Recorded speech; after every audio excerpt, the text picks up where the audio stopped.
Sans être renversant, le RC Strasbourg appliqué et efficace a réussi après 3 matchs nuls consécutifs à renouer avec la victoire sur la pelouse d'Épinal. Les Vosgiens se sont bien battus et ont même contraint à quelques reprises Alexandre Oukidja, le portier strasbourgeois, à s'employer.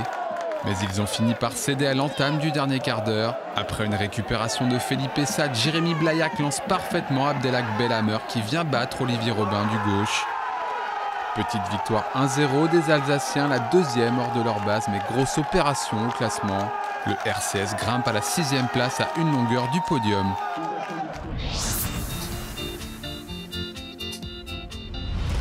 Des Boulonnais tout sourire, c'est fou comme une dynamique peut changer rapidement dans le football. Après Marseille-Consola le week-end dernier, les joueurs de Stéphane Le Mignan, toujours relégables avant cette 7e journée, ont envoyé un autre leader au tapis, le Luçon VF. Un scénario loin d'être assuré en début de partie puisque c'est Luçon qui va ouvrir la marque à la 14e minute sur cette belle tête plongeante de Pierre Germain. Boulogne va pousser et obtenir l'égalisation en fin de première période. Le centre de Xavier Mercier, dévié par Mathieu Chemin, finit sa course dans les pieds de Grégory Thiel qui l'envoie dans les filets vendéens. Un partout à la pause. Avec un Xavier Mercier étincelant, les nordistes vont prendre ensuite l'ascendant sur leur adversaire. Le meneur de jeu, c'est Rémi Bonenfant qui remise en retrait pour Simon Ebras et voilà Boulogne qui prend l'avantage à la 55e minute. C'est le premier but de la saison de l'ancien Niortais. Bousculés par la fougue boulonnaise, les Vendéens vont craquer une dernière fois à la 71e minute. Sur ce centre de Mercier au deuxième poteau, Thiel a tout le temps de décroiser sa tête et trompe pour la deuxième fois Anthony Martin. Belle opération des Rouges et Noirs qui font leur apparition dans la première moitié de tableau à la 7e place. Luçon glisse au 4e rang.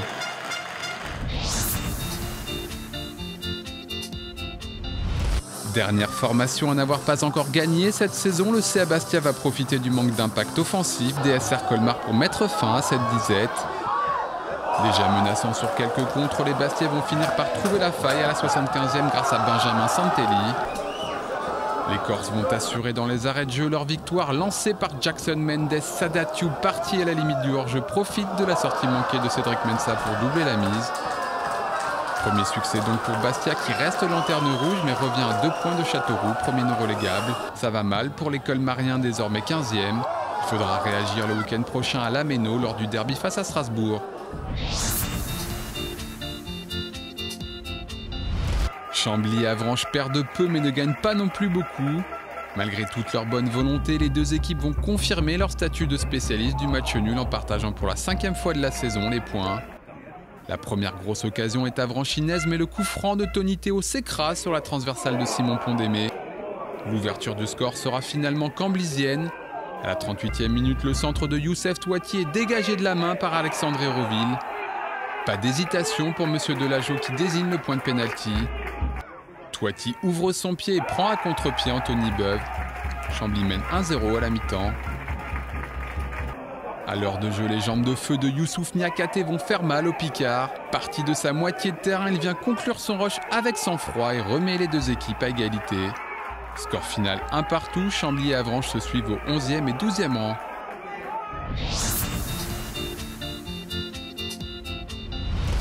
Châteauroux 13e retrouvait son stade Gaston Petit reboosté par 2 succès à l'extérieur et testait son regain de forme face à Marseille-Consola 2e. 25e minute, les Castelroussins se compliquent le match en concédant un pénalty évitable pour cet accrochage de Guillaume Decker sur David Gigliotti.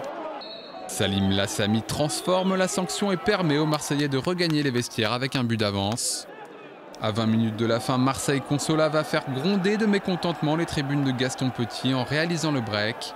Elias Tagelmin sert parfaitement Youssouf Mchangama. Louis Souchot remporte son duel et croit le danger écarté, mais il revient comme un boulet de canon, la personne de David Gigliotti. L'ancien international espoir marque son 2e but de la saison. Piqués au vif, les Castelroussins vont relancer le suspense 10 minutes plus tard. La remise à l'aveugle d'Oumar Tounkara profite à Ulrich Nomo qui frappe en force. La réduction du score de l'international français U20 est insuffisante. La Berry replonge dans ses travers en subissant sa 2e défaite de la saison à la maison. Les voyants sont par contre au vert pour Consola qui reprend seul la tête du classement.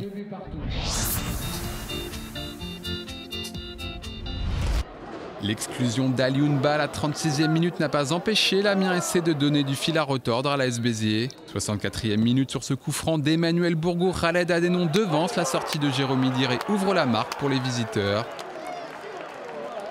Les minutes s'égrènent mais les Biterrois n'abdiquent pas. Yann Eltemar lance Manuel Cabit, Régis Gürtner s'interpose mais sa sortie est jugée illicite par l'arbitre Johan Roinsart. Penalty. Le meilleur réalisateur héroltais Kevin Fortuné prend ses responsabilités. Son 3e but de la saison permet aux Biterrois de relancer le match. Le stade de la Méditerranée va même exploser de joie 3 minutes plus tard sur ce coup franc de Fortuné. Manuel Cabit place sa tête, imparable pour Gürtner qui doit aller chercher pour la 2e fois en 3 minutes le cuir dans ses filets.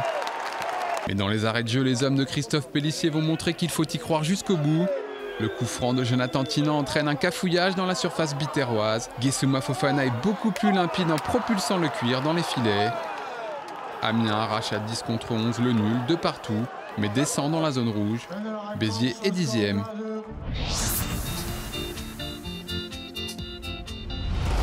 Comment Dunkerque allait-il réagir sur la pelouse de Sedan, 17e après la claque subie à domicile le week-end dernier contre les Herbiers?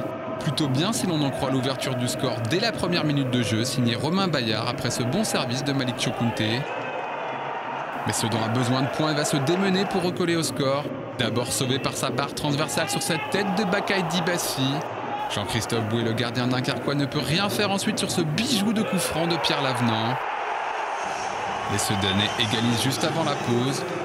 Muet depuis le début de saison, le buteur sedanais Kevin Goba va se réveiller et permettre au public de Dugoguès peu à la fête en ce début de saison de s'enflammer.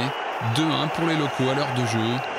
Dunkerque, qui comptait de nombreux absents, en défense a pris un coup sur la tête et va craquer une nouvelle fois après ce bon débordement de Lavenant. Le centre d'Alexandre Vardin est ensuite exploité en 2 temps par Malik Seck qui débloque lui aussi son compteur but. Sedan signe sa 2e victoire de la saison et fait la bonne opération au classement en grimpant à la 7e place. Dunkerque poursuit sa chute avec une 3e défaite de rang.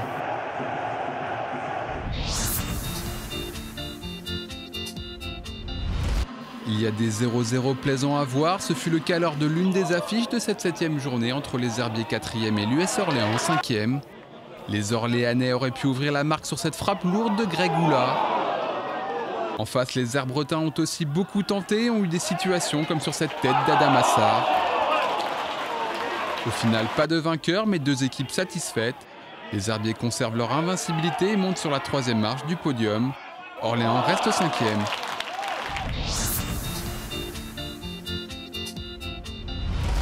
Un Stéphane Véron solide sur les quelques tentatives varoises cadrées. Et un Youssoufa Hamadi véloce et sans complexe. Et voilà comment Belfort a de nouveau créé la surprise en s'imposant 1-0 sur les terres de Fréjus-Saint-Raphaël. L'exclusion de Benoît Barros juste après l'ouverture du score belfortaine aurait pu relancer les Varois. Mais les Franc-Comtois sont sur un nuage depuis le début de la saison et le score ne bougera plus. Toujours invaincu, il profite de cette 3e victoire pour devenir les Dauphins de Marseille-Consolat, le nouveau leader. Coup d'arrêt pour Fréjus qui glisse à la 9e place.